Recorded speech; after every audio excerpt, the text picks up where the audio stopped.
Ассалаумағалейкум достар, сіздермен бірге Марфуға Шапиян. Әдеттегідей менің каналымда жүздесіп отырмыз. Сіздерге пайдалы ақпаратпен бөліспес бұрын осы видеома лайк басып, каналыма жазылып, қоңыраушаны басып қойыңыздар. Сонда видеоларымды жылдам көретін боласыздар. Сіздерге хабарлама келіп тұрады жаңа видео салғаным туралы. Ал мен ары қарай тақырыбымды жалғастырайын, өйткені мен бүгін ең сүйікті кітаптарымның бірі туралы айтып бергім келіп тұр. Бұл Хелен Анделин деген Америка жазушысының «Очарование женственности» деген кітабы. Бұл әлемде бестселлер болып тараған кітаптардың бірі. Тамаша кітап. Бұл жалпы әйел затының, әйел табиғатының қандай болу керектігі, күйеумен қандай қарым-қатынас жасау керектігі туралы айтылған өте тамаша кітап. Өзіме қатты ұнайтын кітаптардың бірі. Әдеттегідей мен бұл кітаптың да саммариін жасадым. Міне көріп тұрсыздар, сүйікті әйел болудың құпиясы деген саммари жасадым. Мұны жалпы оқырмандар өте көп алды, қызықты. Ал мен бүгін дәл осы кітаптағы күйеуіңізбен арадағы түсініспеушілікті қалай жоюға болатыны туралы айтып бермекшімін. Бұл өте қажет тақырыптардың бірі деп ойлаймын. Ең алдымен біздің көп барлығымыздың жіберетін қателігіміз ол күйеуімізді қалай бар сол қалпында қабылдамаймыз. Күйеуіңді бір нәрсесін түзегіміз келіп отырады, бір кемшіліктер болса сын айтып отырамыз. Сол себепті де ең басты нәрсе ол күйеуіңді қалай бар солай қабылдау керек.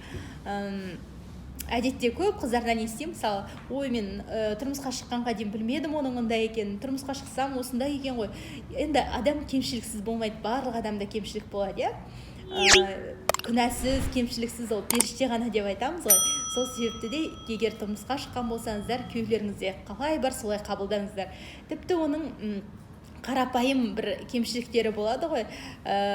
Мысалы, киімін сыртқа тастау, немесе тағы бірдеңе, аяқ киімін жаңағы сүртпей жүру деген сияқты бірдеңесіне дейін біз ескерту жасап кетеміз кейде. Менің өз басымда да болады, бірақ осыны жібермеуге тырысу керек адам.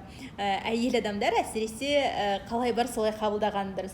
Ал екіншісі ол күйеуіңіздің еркекті қасиеттеріне сүйсініңіз. Ол қандай қасиеттер екен? Осы кітаптан өздеріңіз оқуға болады. Оған кеңінен тоқталып жатпай-ақ қояйын.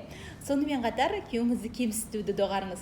Сонда сіз айтуыңыз мүмкін, жоқ, мен кемсітпеймін ғой деп, бірақ кейде әйелдердің өздері байқамай қалады. Мысалы, ол қалай орын алуы мүмкін? Мысалы, күйеуіңіз сөйлеп жатқан кезде сіз оған андай мысқылдап отырсаңыз, мысалы, күйеуіңіз сізге өзінің армандары туралы айтып жатады. Мен осылай ақшамды осы нәрсеге салсам ба екен, сондай деп ойлап жүрмін десеңіз, сіз айтуыңыз мүмкін. Онда ақшаңды жоғалтқың келсе, онда сала бер деп айтсаңыз, онда ол кемсіту, ол мысқылдау болады. Бұл күйеуіңізбен арадағы қарым-қатынасыңызды әрине құрта беретіні анық.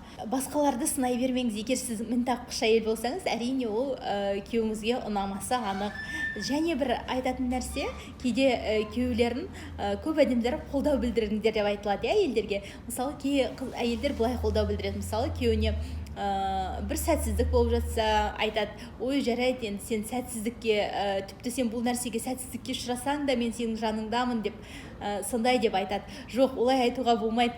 Көбіне қалай айту керек мұндай жағдайда? Былай айту керек.